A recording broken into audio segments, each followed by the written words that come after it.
Hai gengs, apa karewa? Hari ini tuh kita kedatangan cerita abis ya dari Sulawesi Barat, tepatnya di kota Mamuju. Ada nih di sini teman-teman kita dari Mamuju juga. Kali aja kenal nih sama yang ngirim cerita namanya Anti. Dimana pengalamannya ini katanya baru banget terjadi gengs. Jadi masih anget banget di bulan Juni kemarin tuh waktu zamannya janji Juni.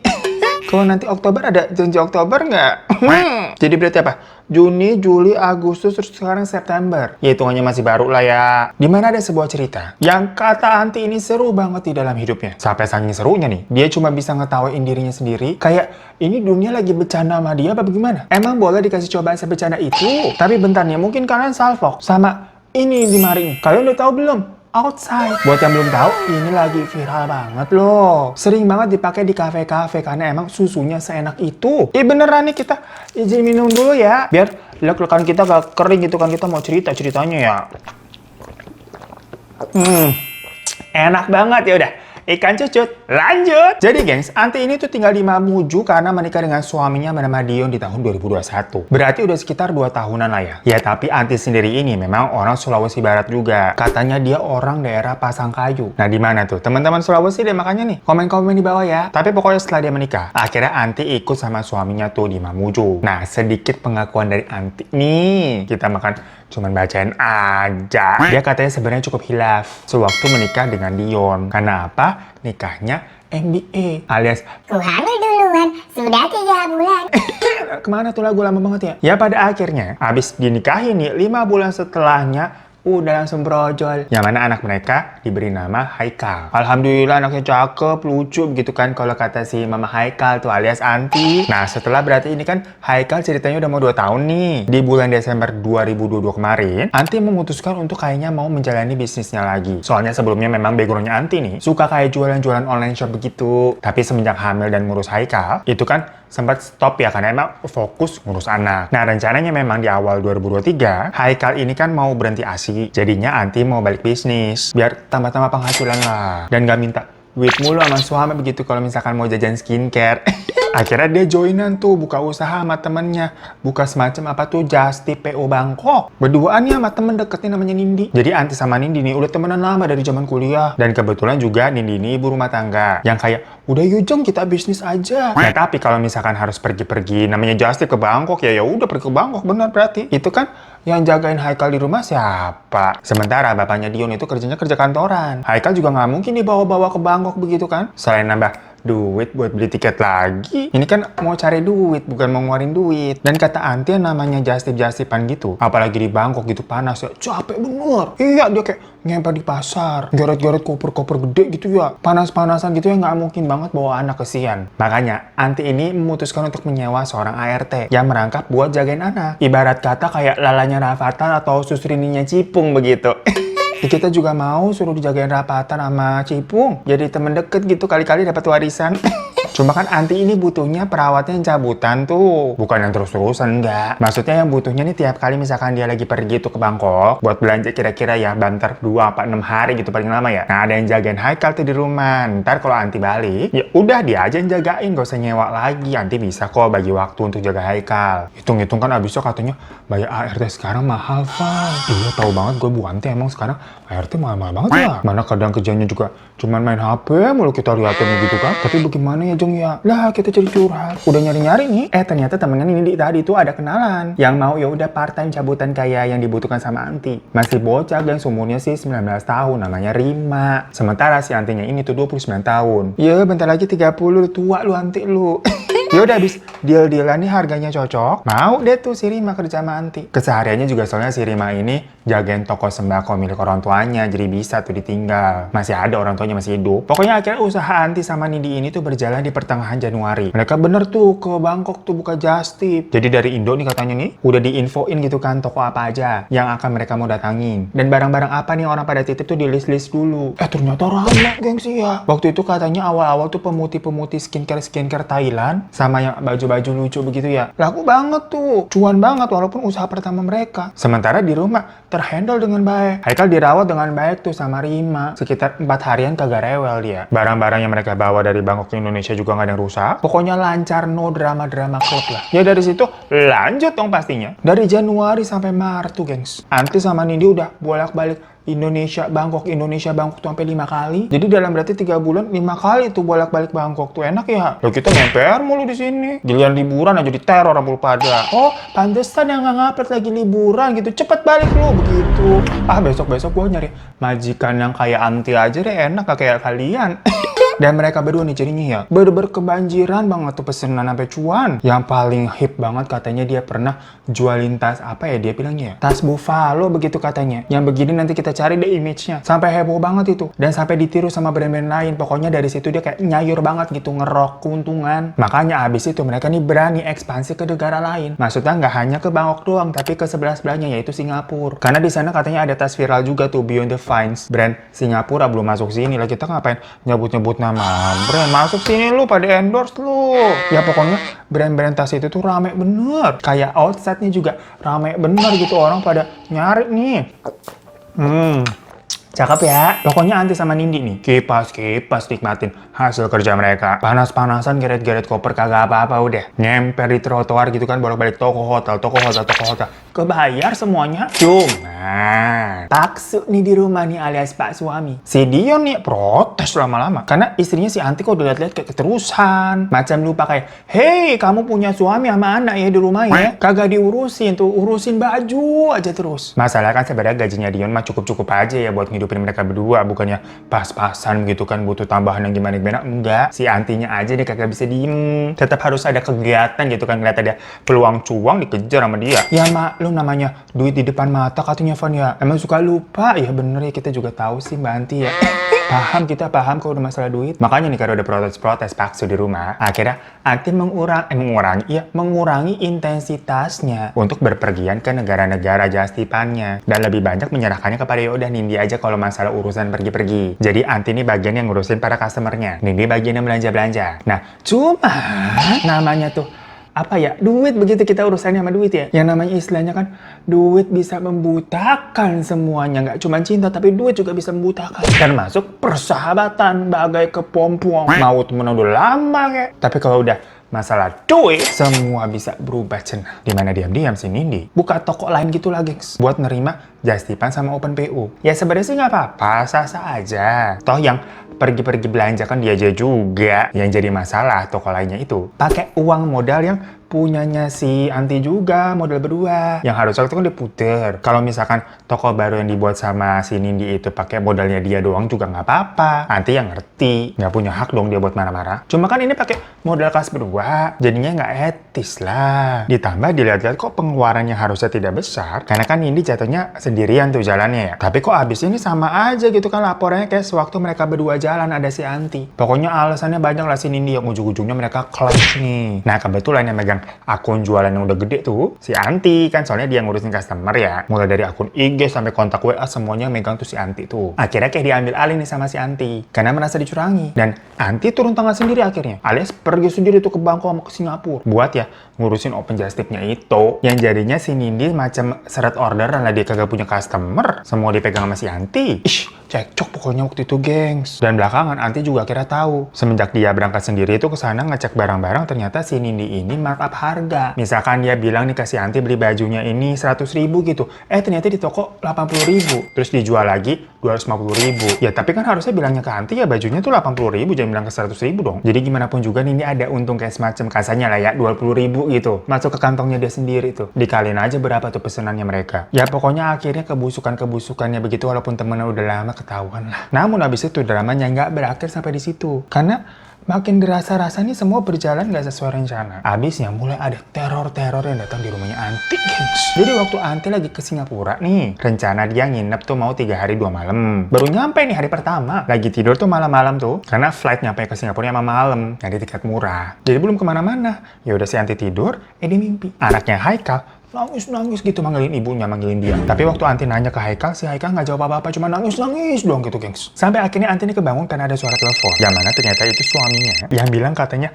Haikal ini sakit muntah-muntah. Udah dibawa ke dokter, tapi belum berhenti muntah nih ceritanya nih. Sampai lemes macam anak muntaber. Ya sebagai ibu pasti Anti cemas dong. Pas paginya nih, Anti telepon lagi. Katanya Haikal pingsan. Anak sekecil itu pingsan loh, kan bahaya. Harusnya kan Anti masih beberapa hari lagi tuh, orang mau 3 hari di Singapura. Pas dengar Haikal pingsan, langsung hari itu juga tuh paginya dia nyari tiket pulang. Yang jatuhnya mahal banget, namanya beli tiket dadakan. Itu juga kan pulangnya nggak bisa langsung ya, harus transit dulu. Ke Jakarta, ke Makassar, baru ke Mamuju tuh. Selama di perjalanan hatinya medak-dikduk gitu kan, cemas. Setelah berjam-jam perjalanan, akhirnya Anti pokoknya udah sampai nih di Mamuju nih. Baru sampai loh padahal loh. Lagi perjalanan pulang, dia ketabrak motor. Sampai dilariin ke rumah sakit sama orang-orang yang ada di jalan tuh pada bantuin. Dan di rumah sakit nih, dia sampai harus mendapatkan 12 luka jahitan. Dan patah tulang juga sampai kakinya nih harus digipsu. Terus pakai kursi roda. Bener-bener nangis banget waktu itu dia tuh. Untungnya pas sampai rumah, dia melihat nih anaknya Haikal udah gak kenapa-napa. Jadi walaupun rasa sakitnya nih, sakit banget begitu, tapi bisa terobati dengan melihat anaknya yang sudah sembuh. Cuma anehnya waktu si Anti nanya nih, kayak, terus kemarin diagnosa dokter kenapa katanya si Haikal? Apa si Haikal keracunan apa gimana gitu kan? Kata dokter semuanya normal, gengs. Sampai akhirnya udah tes darah, tes segala macem. Kagak ada yang salah. Udah nih, pokoknya di rumah si Anti nempel terus sama si Haikal. Karena kan sempat ketakutan dari kemarin ya, si anaknya nih pingsan, takut kenapa-napa. Sampai buru-buru pulang nih, udah panik. Nggak lihat-lihat jalan, ketabrak motor. Karena Anti udah pulang, Rima yang masih di situ pamit. Harusnya sih dia masih jaga 1 hari lagi ya. Itu kan soalnya si Anti pulangnya cepet. Nah di situ si Anti ngelihat mukanya Rima pucet bener. Kayak orang sakit gitu loh, gengs. Dan bener aja dia sampai muntah-muntah di kamar mandi, hoe-hoe begitu. Jadinya Anti yang padahal waktu itu ya butuh orang sebenarnya, soalnya kan dia pakai kursi roda. Tapi nggak tega ngeliat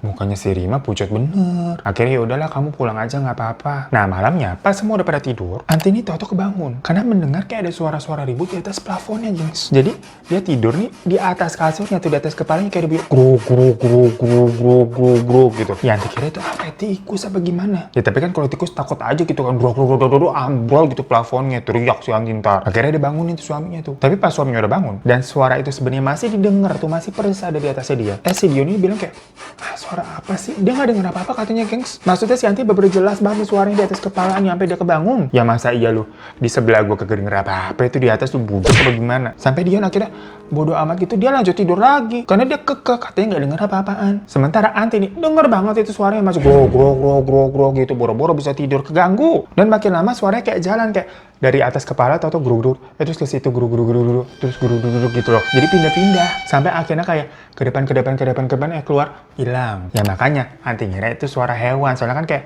jalan gitu pindah-pindah ya suaranya gitu sampai hilang. Si Anti yang mau ngikutin kayak suaranya itu sampai mana nggak bisa kan, dia kakinya digips. Buat bangun tidur dari kasur aja susah. Dia harus dibantu gitu dipapa ke kursi roda. Ya akhirnya udah dia tidur lagi. Nah waktu lagi tidur lagi nih, si Anti mimpi lagi kalau ada kuda hitam gitu gede dengan mata merah ngejar-ngejar dia. Anti lari nih terus sampai jatuh dari jurang kayak gitu. Kalian pernah nggak sih mimpi jatuh? Kayak misalkan dari gedung apa dari mana? Tau-tau kan pas bangun kayak kaget gitu loh. Sama si Anti juga begitu. Sampai kayak teriak dia bangunnya. Yang otomatis Dion tuh di sebelahnya. Jadi ya ikut kebangun juga, dia kaget. Ya cuma kan ternyata semua itu hanya mimpi. Merasa kayak aduh kebelet pipis nih, dan mumpung suaminya udah kebangun ya, jadinya Anti minta tolong untuk dipapa ke kursi roda buat ke kamar mandi. Kamar mandi mereka kebetulan ada di luar, gengs, bukan di dalam kamar. Nah abis dari kamar mandi emang posisinya harus ngelewatin kamarnya Haikal yang keadaannya pintunya agak sedikit terbuka. Anti kayak iseng aja gitu ngeliat anaknya di depan pintu. Dilihatnya kok si Haikal kayak kejang-kejang menggigil gitu ya. Panik terus langsung nyalain kan lampu. Bener aja si Haikal kayak bergetar gitu badannya. Pas dipegang, panas bener itu anak. Akhirnya udah dikompres nih, dikasih paracetamol gitu kan. Nanti jadi nggak bisa tidur tuh jagain anaknya. Sampai paginya pas azan subuh baru turun tuh panasnya tuh. Ya pas sudah pagi, si Anti langsung minta Dion tuh buat anterin Haikal ke rumah sakit dicek. Kenapa semalam bisa tinggi banget panasnya begitu? Tapi karena waktu itu dilihat kan, Haikal udah baik-baik aja nih. Dicek juga kan, diginiin gitu, udah nggak panas kok. Anaknya juga udah biasa lagi gitu kan, lahap sarapannya. Kira si Dion bilang, udahlah kamu nggak usah terlalu cemas, ini mungkin anak demam biasa. Sekarang udah nggak kenapa-napa kan? Habis itu si Dion pamit pergi kerja, katanya ada rapat pagi. Ya udah jadinya Anti berduaan aja tuh sama anaknya di rumah. Sambil ngeliatin gitu kan, Haikal lagi sarapan, makan bubur lahap banget ya. Berasa semalam kagak ada kejadian apa-apa. Jadi udah beber seger, emang sehat banget tuh pagi itu. Bingung juga si Anti, kok tau-tau di paginya kayak nggak ada apa-apa. Si Haikal lahap banget makan buburnya. Enak ya pagi-pagi sarapan bubur ya. Kalian kalau pagi-pagi sarapannya apa? Kalau kita mah biasanya nih minum outside. Tapi mau pagi-pagi kayak mau siang-siang kayak mau malam-malam kayak tetap kita mah minum terus. Duh enak banget, bentar lagi ya. Habisnya jujur nih rasanya seenak itu, gengs. Walaupun ini dibuatnya dari oat, tapi ya kok enak banget.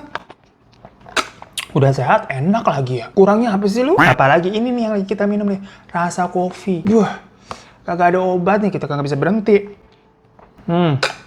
Kacau banget, enaknya parah. Tapi selain rasa kopi nih, ada juga yang barista blend sama yang coklat. Ukurannya juga ada dua nih. Ada yang kecil kayak gini nih, atau kalau mau lebih puas, yang 1 liter kayak gini nih juga ada. Kalian harus cobain deh pokoknya deh. Udah nih, pokoknya kita balik lagi ke Anti ya. Karena dia udah nggak bisa ngapa-ngapain di kursi roda. Dan Jasipan PO kemarin di Singapura gagal ya. Belum ada yang kebeli, dia langsung pulang lagi. Jadinya hari itu dia sibuk tuh refund-refunnin duit-duit orang. Balas-balasan gitu kan, minta maaf ke para customernya. Boncos banget lah pokoknya si Anti tuh. Udah rugi, beli tiket mahal, ketabrak motor, bayar rumah sakit pula. Lagi balas-balasin chat kayak gitu sembari nunggu Haikal selesai sarapan. Tahu-tahu orang tuanya Anti ini nelfon, nanya keadaannya kan. Orang tuanya tuh ada di Pasangkayu sana. Jauh tuh, jaraknya 7 jam katanya dari Mamuju. Mereka yang dengar kabarnya Anti kecelakaan nih, kabarnya sama Dion, langsung telepon kan. Nanti bilang udah nggak apa-apa kok, ini udah di gips kakinya tapi pakai kursi roda. Tapi ternyata di situ orang tuanya bilang lagi, soalnya semalam mereka mimpi buruk tentang Anti. Katanya si Anti muntah jagung. Yang menurut orang tuanya itu bukan mimpi bagus. Makanya mereka khawatir nih, terus nelfon si Anti tuh pagi-pagi tuh. Cuma kan Anti merasa baik-baik aja ya. Habis udah nih nutup teleponnya, terus dilihat nih si Haikal, udah selesai kayaknya dia udah nggak mau makan buburnya lagi. Habisnya langsung pergi tuh dia nonton TV. Nah katanya kalau ada teman-teman di sini udah jadi mama, pasti relate banget nih. Kata si Anti nih, misalkan kalau ada anak yang kagak habis makanannya, ya emaknya ujung-ujungnya nggak bakal ngabisin. Makanya sama Anti mau dihabisin tuh buburnya. Nah si Haikal ini tuh tim bubur nggak diaduk, sedangkan Anti tim bubur diaduk. Jadi anak sama ibu nih beda nih ya. Abis Haikal udah selesai makan, masih rapi tuh berarti penambahan buburnya, dia nggak diaduk. Sama Anti diambil kan, terus kerupuknya dimasukin, semua diaduk tuh sama dia tuh. Tapi pas ngaduk-ngaduk itu kan dari bawah ke atas, dari bawah ke atas, ini apaan? Ada belatung di buburnya, gengs. Gak ada 4 biji gitu belatungnya. Sama ada kayak udah putus, kayak kepotong. Jangan-jangan sama Haikal tadi sempet kemakan. Ngeliat begitu aja si Anti juga langsung enak ya, mual ya, belum dimakan sama dia. Langsung nyuruh si Haikal, udah muntahin, kamu muntahin gitu. Ya Haikal bingung ya, orang ini gak kepengen muntah disuruh muntah. Sampai digelongin air tuh banyak banget. Ya untungnya sampai sore dia lihat nih anak kagak kenapa-napa. Anti udah mau protes tuh ke tukang buburnya tuh. Tapi udah gak ada, perkara kan emang tukang buburnya cuma lewat pagi. Sampai si Anti juga ngechat ke grup WA kompleknya, nanya ada yang beli bubur juga nggak tadi pagi? Ada belatungnya nggak? Beberapa jawab, iya beli tapi saya aman-aman aja bu, nggak ada belatungnya nggak? Apa orang itu mungkin nggak ngeh ya kayak si Haikal main makan-makan aja. Kan belatung warnanya putih kecampur sama bubur warnanya putih juga. Geli gitu. Nah pas dia udah pulang sore-sore tuh, Anti langsung merapat. Karena yang tadi pagi beli buburnya kan emang si Dion. Nanya si Anti, kamu lihat nggak gerobaknya tuh bersih apa enggak? Udah bawa Haikal dia ke rumah sakit deh. Takutnya kenapa-napa tuh si Haikal tuh. Wah, gitu kan lewat. Biasa langsung berkicau. Ya mungkin si Dion yang baru pulang, tahu-tahu langsung disemprot istrinya begitu sepaneng ya. Dan lagi-lagi dilihat nih, Haikalnya juga baik-baik aja kok. Jadinya si Anti dibilang lebay. Berantem lah mereka berdua. Sampai si Haikal menangis. Ngeliat ibu sama bapaknya kan ngomongnya tinggi tuh nadanya tuh. Pada ngegas emosi. Asam uratnya si Anti juga kayak naik tuh langsung kencang pundaknya gitu. Aduh sakit banget. Palanya pusing gelingan. Jam 7-an si Anti tiduran. Nahan pusing tuh pundaknya juga terasa kaku. Ngejarem gitu. Apa sih bahasanya ngejarem ya? Kaku gitu semuanya sakit. Dan konteksnya karena berdua ini lagi berantem. Si Dion tidur di kamarnya Haikal. Ranjangnya soalnya single bed di kamarnya Haikal. Kalau Anti tidur di situ dengan kaki lagi di gipsum, yang ada tersiksa ditendang sama Haikal jatuh nanti berabe ya. Malamnya si Anti mimpi lagi, gengs. Di mimpinya itu dia lagi tidur, tapi tahu-tahu ada air yang menggenang di rumahnya sampai dia kelep tuh di atas kasur dengan kakinya masih di gipsum. Sampai sesek banget gitu rasanya, abis kebangun gitu kan ngos-ngosan saking seseknya, kaget. Dan gak lama kedengaran suara Haikal tuh nangis. Anti yang kesusahan bangun ya, kakinya di gips, inget. Jadi dia kayak gak bisa bangun gitu, padahal mau ngecek ke kamar Haikal kenapa nangis. Tahu-tahu si Dion nyamperin masuk ke kamar dan bilang ke Anti kalau si Haikal tuh panas lagi. Jadi yang tadinya sebenarnya mereka lagi marahan nih, karena situasinya urgent ya. Si Dion akhirnya bantuin Anti untuk ke kursi roda dan mereka ngecek si Haikal nih. Bener tuh badannya Haikal panas, gengs. Sampai si Haikal nangis-nangis gitu megangin perutnya. Ya Anti kan kayak, kenapa nah perutnya sakit nah gitu. Anti bingung nih. Akhirnya udah dikasih obat tapi si Haikal tetap tuh kesakitan. Dari perutnya bunyinya kayak kerucuk gitu kayak orang apa yang lagi sakit perut, tapi bunyinya kenceng. Si Anti jadi mikir apa jangan-jangan ini gara-gara makan belatung tadi pagi. Tuh kan dibilang dari tadi harusnya dibawa ke dokter buat dicek. Kali itu Haikal sampai guling-guling gitu, gengs, kesakitan nahan tuh. Megangin perutnya terus sampai si Dion juga akhirnya ikutan panik. Akhirnya udah dibawa ke puskesmas tuh sama si Dion. Cuma Anti nggak ikut memang. Karena kan buru-buru ya. Repot abis harus lipet-lipet gotong-gotong kursi roda. Belum apahnya gitu kan. Sementara Dion kan harus gendong si Haikal ke mobil. Jadi Anti ditinggal di rumah. Dengan perasaan khawatir nih. Nunggu kabar gitu. Ini ada puskesmasnya masih buka nggak? Soalnya kan belum pernah juga mereka ada dalam keadaan begini nih, jam 2 pagi. Lagi harap-harap cemas tuh nunggu telepon dari suaminya. Tahu-tahu dari atas plafon kedengeran lagi tuh suara kayak kruk gitu, kayak gaduh banget. Si Yanti langsung merinding nih, masalah dia lagi sendirian coy di rumah coy, kayak kita nih. Dan posisinya si Yanti lagi di ruang tengah nih, bukan di kamar. Tapi suara itu lagi-lagi persis ada di atasnya dia tuh di plafon. Yanti ini sebenarnya mau nelfon suaminya, tapi dia tahu Dion pas lagi sibuk, lagi nyetir, panik juga. Jadi ya udahlah, jangan ganggu suaminya dulu. Tapi makin lama suara ini kayak makin gemuruh. Bingung banget kayak, suara apa itu ya? Terus dari arah dapur kedengeran kayak ada suara kelontong gitu, berisik. Yang pas nanti cek ternyata itu panci-panci wajah yang digantung pada goyang-goyang sendiri. Aduh gengs, padahal kagak ada angin. Ya dia lagi di kursi roda, mau lari juga kagak bisa. Nanti yang gemeteran langsung nelfon orang tuanya. Cuma ya udah jam segitu, udah pada tidur juga kali, orang gak diangkat. Itu panci segala macam masih pada goyang-goyang. Suaranya masih ribut nih. Akhirnya si Anti nekat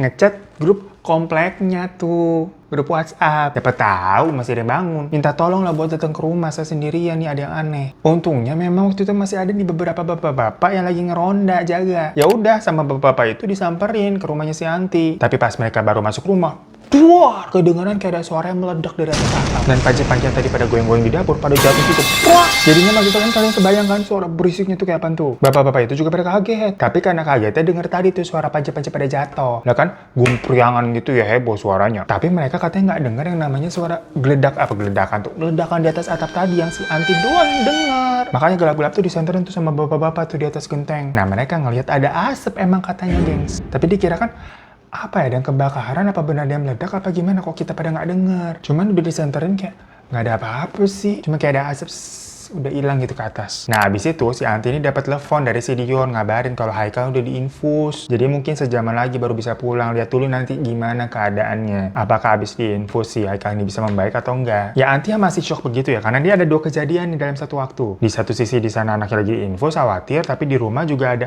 kejadian horor begitu. Nah salah satu bapak-bapak yang ronda ini tuh bilang ke Anti, "Bu, ini kayaknya ada yang ngirim sesuatu ke rumah ibu." Katanya begitu gengs. Sampai-sampai si bapak-bapak ini totalnya dapat bapak-bapak ya pada ketakutan. Cuma gimana sih, Anti kan juga di situ sendirian, ketakutan lah. Suami sama anaknya lagi di rumah sakit. Dan tadi di telepon juga Anti nggak bilang tuh sama suaminya biar suaminya fokus aja jagain Haikal. Nah untungnya si bapak-bapak ini empat-empatnya walaupun pada ketakutan baik-baik. Akhirnya mereka mau nemenin dia, yaudah ngeronda duduk di teras depan rumahnya si Anti. Nah menurut cerita dari bapak-bapak itu, mereka kan standby nih di teras depan nih sambil ngomongin tadi kayak asap yang di atas genteng tuh apa ya? Tapi tahu-tahu di depan rumahnya tuh ada kuda hitam lewat. Tuk, tuk, tuk, tuk, tuk, tuk, tuk. Lah masalah random banget gengs, di wilayah mereka kagak ada yang melihara kuda. Dan nggak pernah juga ada kuda lewat-lewat situ. Itu bukan jalanan gede. Kudanya ya udah tapi jalan doang gitu kan. Hilang, disertai abis itu bau menyan. Mereka semua langsung merinding. Merasa itu nggak beres. Salah satu bapak ini diminta, "Kamu ke musola deh." Itu kan udah jam 4 lebih nih ceritanya nih. Ya nanti 4:30 harusnya azan subuh. Siapa tahu di musola udah ada Pak Ustadz atau siapa kayak warga yang ke musola gitu siap-siap mau subuhan buat minta tolong udah panggilin ke sini nih. Nah sementara si Anti itu ada di ruang depan. Jadi posisinya kan teras nih, abis itu ruang depan nih. Jadi pas tadi bapak-bapak itu katanya ngeliat ada kuda jalan, si Anti nggak ngeliat karena lagi di dalam. Tapi Anti dengar suara langkah kaki kudanya, soalnya kan deket sama jalanan. Tapi pas si Anti keluar gitu kan ngecek, sekata si bapak-bapak udah lewat, kudanya udah hilang. Terus nyuruh yang satu bapak-bapak tadi ke musola. Posisinya semua jadi lagi pada ngobrol di teras nih. Anti di kursi roda di depan pintu gengs, bukan di depan pintu sih, beber ngalangin pintu gitu di pintu sambil ngomong kan sama si bapak-bapak tadi ngebahas kuda. Tahu-tahu kursi rodanya dia mundur ke belakang kayak ada yang narik sampai si Anti kayak kayak gitu. Pas 3 bapak-bapak ini mau bantuin gitu kan pada berdiri dari kursi yang di teras, tahu-tahu ada anginnya sampai pintunya nutup.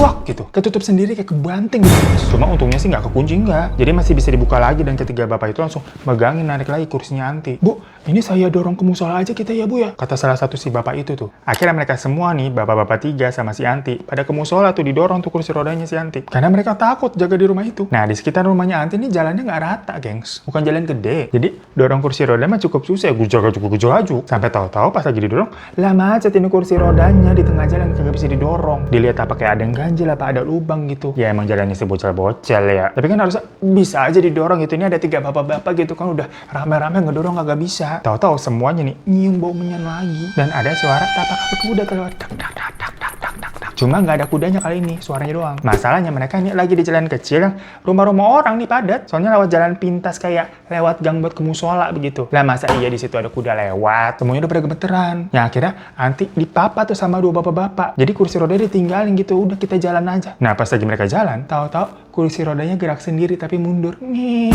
semua orang pada teriak. Itu 3 bapak-bapak sama Anti teriak semua. Ya itu kan tadi jalannya lagi di jalan kecil, padat penduduk. Cuma kan emang jam 4 pagi ya, pada di rumah, pada tidur. Rame-rame pada teriak, beberapa orang rumah keluar, kaget kirain lagi ada maling atau apa. Ya cuma di situ si Anti sama si 3 bapak ini jadi lebih tenang karena wah warga pada bangun nih. Sementara si warga yang ngeliat ini, bapak-bapak lagi ngeronda teriak-teriak. Ya pasti dikira ada maling. Langsung kayak pada tegang mukanya. Akhirnya diceritain lah kenapa-kenapanya. Rame-rame akhirnya pada bantuin Anti tuh ke musola. Dinaikin lagi ke kursi rodanya, bisa didorong kali ini. Berber diarak warga gitu jatuhnya, gengs. Nah untuk part ini katanya Anti berterima kasih banget sama para tetangga-tetangganya nih. Yang apa ya, nolong ngebantu dia. Jam 4 subuh lah udah bangunin gitu kan, nyusahin. Sampai ke musola ternyata si bapak yang satu tadi duluan suruh ke musola ya. Masih di sana tuh, dia nungguin Pak Ustadz, ternyata belum datang. Malah tahu-tahu si Anti sama rombongan warga nih rame-rame ke musola. Nah akhirnya ada beberapa orang inisiatif, ya udah kita panggil aja ke rumahnya Pak Ustadz biar cepat. Ya udah warga yang udah pada bangun tadi sekalian pada sholat subuh berjamaah. Habis udah pada subuhan masih pada ngumpul tuh di musola tuh. Anti kayak di sidang di situ ditanya ada apa sebenarnya. Ya dia sendiri kagak tahu ya. Kenapa tahu-tahu ada hal janggal begini? Ada apa sebenarnya? Ditanya lagi tuh sama Pak Ustadz, apa Bu Anti ini punya musuh? Ya pada saat itu yang terlintas di pikirannya apa, siapa musuh?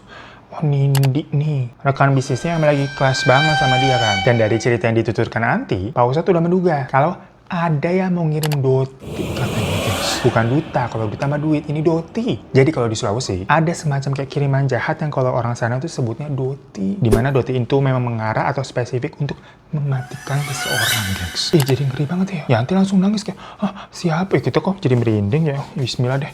Anti nangis kayak, siapa yang jahat begitu? Apakah iya Nindi yang sebenci itu sama dia tapi sampai tega ngirim doti yang kalau doti ini spesifik emang mau bikin orang meninggal geng. Masalahnya kan udah temenan lama gitu sama si Nindi ya. Apa iya Nindi mau si Anti mati begitu? Akhirnya nih warga nih semua pada ke rumah Anti nih. Dion posisinya belum pulang. Tapi Dion sempet telepon. Kalau bilang katanya ternyata Haikal nih keadaannya harus dirawat di rumah sakit. Dia lagi minta rujukan tuh dari puskesmas untuk ke rumah sakit yang lebih besar. Karena perutnya Haikal nih mengalami apa semacam infeksi yang katanya harus di ronsen, harus dicek lab. Yang pokoknya sementara puskesmas sana tuh tidak memadai. Karena ya gimana puskesmas kecil. Itu aja Anti dengernya kayak lemes banget. Aduh gimana nih anak gua. Apa ini Haikal juga kena doti-dotian gitu maksudnya. Anti sih di telepon tetap nggak ngomong apa-apa ya masalah yang terjadi di rumah. Karena Dion nih di telepon adanya juga udah panik perkara kondisinya Haikal. Jadi biar nggak makin chaos ya udah Anti diem aja. Warga yang lain tuh masih pada rame tuh pada ke rumah Anti tuh nontonin. Dan beberapa orang ikut masuk ke rumah nih sama Pak Ustadz. Udah ada kayak kejadian apa gitu kan, rame bener. Pak Ustadz minta izin kan buat masuk ke kamar, ya udah diizinin. Dia lihat kayak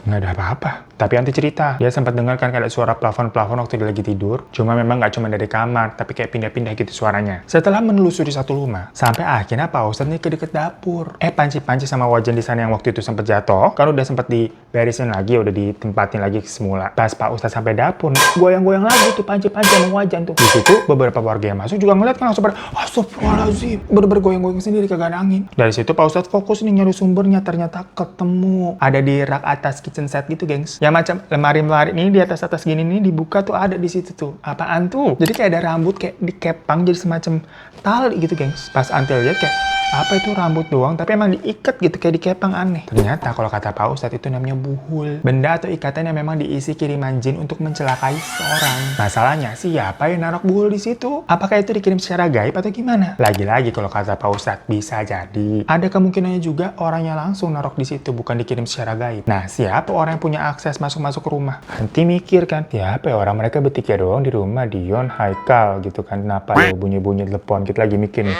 Anti, Haikal sama siapa lagi, Dion gitu. Siapa ya kalau gua pergi just tip gitulah? Rima dong. Rima? Apa hubungannya sih kok Rima? Nanti bener-bener nggak punya masalah sama sekali sama Rima. Malah dia kayak love banget sama si Rima. Merasa terbantu gitu kan kalau ada Rima. Nanti nggak pernah marah sama Rima. Rima juga baik-baik aja sama dia. Kerjanya Nindi nih pasti nih, bukan Rima nih. Anti pokoknya yakin banget tuh kirimannya Nindi. Lagi mikir begitu, Anti telepon, baru nih harus hubungi gitu ya. Kan lagi mikir telepon tuh sama Dion. Si Dion bilang, ini aku lagi mau ngurus Haikal ke rumah sakit dulu ya, udah dapet rujukan. Oh ya udah, kata gitu. Lagi-lagi si Anti nggak cerita apa-apa nih ke Dion nih. Bagi Anti yang penting anaknya Haikal nih bisa cepet ditanganin biar Dion nih fokus aja udah ke Haikal. Akhirnya Pak Ustadz minta izin untuk meruqyah si Anti. Ya udah Anti mau. Tapi pertama-tama tuh buhulnya tuh dibacain doa terus dibakar. Pas rambut buhulnya itu dibakar, kepalanya Anti tuh katanya tuh. Berasa dan jambak gitu sampai si Anti kesakitan, gengs. Langsung di situ dibacain doa sama Pak Ustadz. Warga yang lain pada makin kepo tuh, karena mungkin ngeliat ya itu ada apa-apa tuh rame tuh di rumahnya Bu Anti, kenapa ya? Pada lihat juga. Datang semua nontonin, sampai udah akhirnya selesai dilukia. Rasanya katanya tuh sakit-sakit banget, kan kayak abis digebukin orang. Nah dari situ si Pak Ustadz bilang katanya dapat penerawangan dari jin yang udah diusir nih, kalau yang ngirim itulah adalah orang yang kerja di rumah Anti. Ya maksudnya memang tujuan dot yang dikirim itu untuk Anti, tapi jinnya itu juga suka sama energinya Haikal nih. Jadi Haikal pun ikut kena, apalagi dia sempat makan belatung yang dibubur, dimana belatung itu adalah salah satu media kiriman Doti. Nanti mikir, yang kerja di rumah ya siapa lagi kalau bukan Rima? Tapi apa maksudnya? Singkat cerita nih akhirnya nih ya, Anti nelfon mertuanya alias orang tuanya Dion untuk minta tolong buat datang ke rumah lah, soalnya kan dia nyeritain keadaannya Haikal, terus di rumah nih begini nih, ada yang aneh nih. Ya soalnya kalau orang tuanya Dion masih di daerah Mamuju ya. Ya udah datang tuh orang tuanya Dion kan ke rumah. Dan akhirnya Anti juga nelfon Dion cerita kalau semalam nih sebenarnya ada kejadian kayak gini sampai Ustadz nih datang ke rumah, nama Buhul dibakar, terus dibilang katanya ngirim itu Rima. Nah di telepon si Dion malah marah-marah kayak, kenapa kamu nggak cerita dari tadi? Dan kenapa juga kamu percaya kayak gitu-gituan sih? Ya kalau dari sisi Anti gimana dia kagak percaya? Dia bener-bener ngalamin sendiri kan, kursi rodanya digeret, palanya serasa dijambak, bapak-bapak juga pada ngeliat kuda. Dan kalau orang tuanya si Dion nih malah kayak marah sama Rima. Padahal kan mereka juga belum ketemu ya, Rima mukanya kayak gimana. Tapi perkara dibilang katanya ngirim Doti tadi tuh kira-kira si Rima yang bisa menyebabkan si Haikal tuh cucu mereka jadi sakit, ya marah. Bapaknya Dion nih sampai kirim orang tuh buat nyari si Rima. Untungnya Anti megang apa sih, foto KTP-nya Rina, gengs. Jadi sebelum kerja kan diminta data-datanya termasuk KTP ya, jadi megang tuh. Disamperin tuh ke rumahnya Rima. Dan ternyata ada sebuah rahasia yang Anti nggak sangka-sangka. Makanya dia sampai bilang, apakah ini Bercanda. soalnya ternyata, gengs, pas disamperin ke rumah si Rima lagi berbadan Dua. Jadi yang terakhir, si Anti ngeliat si Rima pucet tuh di rumah tuh sampai muntah-muntah lah karena dia lagi hamil sama 4 bulan. Tapi apa hubungannya si Rima ngirim Doti sampai ke Anti? Ada yang bisa nebak? Ya pada bisa dong. Karena si Rima hamil anaknya Dion. Jadi selama Anti itu dari Januari ya just tip ke Bangkok, ke Singapura, nitip ini itu kan, nitipin si Haikal ke Rima di rumah. Ternyata yang dirawat di rumah gak cuma si Haikal, tapi bapaknya si Haikal tuh alias Dion juga dirawat sama si Rima. Mungkin abis kalau si Rima mandiin Haikal ya, bapaknya juga ikut dimandiin kali. Dan waktu tahu si Rima hamil, sama Dion disuruh gugurin. Tapi si Rima ini emang kayak apa ya, udah suka gitu, emang mau sama si Dion. Jadi emang gak tahu juga tuh ABG1 tuh mau ngerebut si Dion. Ya mungkin malah dia duluan yang ngerayu kali. Nanti juga nggak tahu ya siapa duluan nih yang kegatelan. Maksudnya tapi di sini berarti Rima ini bukan semacam kayak diperkawa sama Dion ya. Sama-sama mau, emang saya deng berdua. Makanya dia sampai ngirim Doti ke Anti supaya bisa menggantikan posisinya Anti di rumah itu. Gimana nggak kayak sebuah serangan yang nggak disangka sama si Anti kalau begini ceritanya. Makanya si Anti kayak ini bercanda apa bagaimana sih? Padahal dia kira yang paling mungkin pelakunya adalah Nindi yang emang lagi gontok-gontokan loh. Ya tapi untungnya saat semuanya sudah kebuka nih, ada sebuah ending.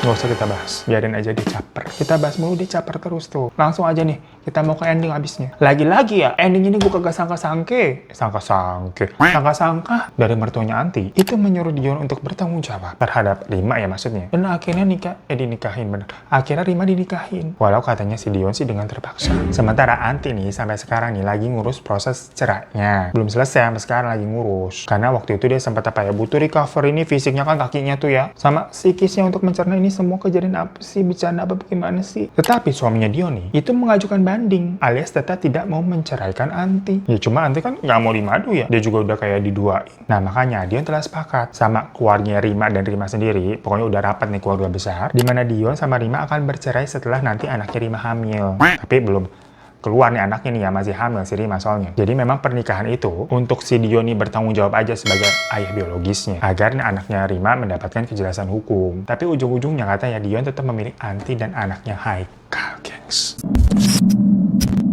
So itu tadi cerita yang kayak Bercanda. perkara Dion yang kayak ngangengong gitu jadi laki. Gimana sih maunya? Jadi ikut pusing gue, jujur minum outside dulu ah. Sampai habis tuh. Kalian juga udah deh saatnya minum nih susu outside. Belinya di mana? Gampang, banyak di minimarket udah sana atau di toko-toko terdekat. Pokoknya cek-cek aja info di deskripsi di bawah ya. Seenak itu kalian kalau nggak cobain mah rugi. Dan kita balik lagi aja ke masalah orang ya. Masalah Anti nih yang bimbang harus bagaimana? Apakah tetap kekeh gitu untuk bercerai karena dia merasa dihianati, atau ya rujuk sepertinya soalnya kayaknya si Dio nih emang hilaf. Soalnya kan dia tetap memilih Anti sama Haikal ujung-ujungnya. Minta maaf terus tuh katanya. Nah, Anti mikir gimana pun juga kan ini ada anak nih soalnya Haikal, takutnya trauma ataupun apa yang menjadi korban perceraian orang tua. By the way, pokoknya tapi setelah tadi tubuhnya udah dibakar dan semuanya udah clear, Haikal ini juga udah berangsur-angsur sembuh ya. Rima juga udah meminta maaf untuk hal yang telah diperbuat. Dan tadi dia juga akhirnya menyetujui akan bercerai setelah nanti anaknya hamil. Anaknya sudah lahir. Ya cuman bagaimana nantinya kita juga kurang tahu ya. Ini kan prosesnya masih berjalan nih. Rimar juga masih hamil, anaknya belum keluar. Tapi sebenarnya nama Rimar di sini tuh disamarkan ya sama Anti ya. Nah, jadi menurut kalian gimana mengenai kebingungan Mbak Anti nih? Boleh pada komen di bawah, biar kalian ikut pusing juga. Jangan gua mulu dong disuruh pusing itu kan bacain hidup orang mulu gitu, masalah banyak bener. Emang ya bener-bener hidup ini Bercanda. ya udahlah, sekian, terima kasih. Walaupun kita belum terima gaji.